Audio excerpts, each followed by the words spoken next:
Juste avant de parler de ces artistes, je propose de regarder un extrait de Homeland's Places of Belonging.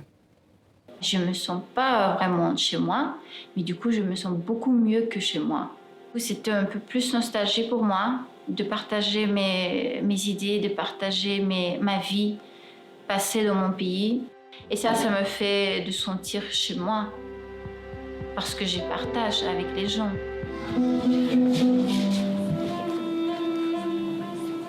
Et je trouve que c'est une bonne chose qu'on a sensibilisé les enfants par rapport à ce qui se passe autour de nous. Franchement, bravo à tous les animateurs qui les encouragent, qui essayent de mettre en place des projets. Je suis une fleur.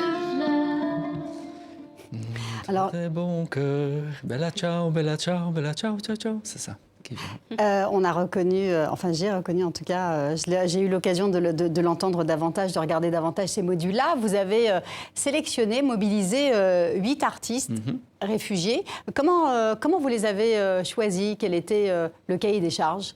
Ben, j'ai parlé avec différentes associations à Bruxelles qui travaillent justement avec des artistes et des artistes réfugiés. Et là, on a expliqué le projet. J'ai dit, écoute, j'ai besoin d'un certain profil. Et après, ils m'ont proposé des profils. Je les ai vus dans des interviews.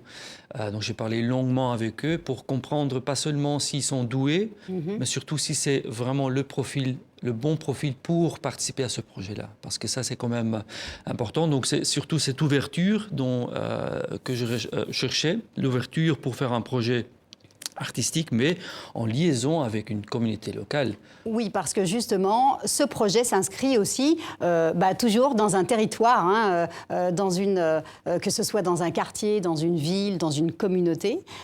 Comment s'est passé justement ces interactions entre les artistes et leur environnement? Très différent, mais on peut dire en général très bien. Évidemment, on doit se chercher un petit peu parce que je crois qu'on a fait ce projet parce qu'on veut faire inclure ces artistes dans la société. Et je crois que l'art, c'est un territoire assez neutre. Donc, on est en train de créer et on oublie un peu ce qui est devant nous.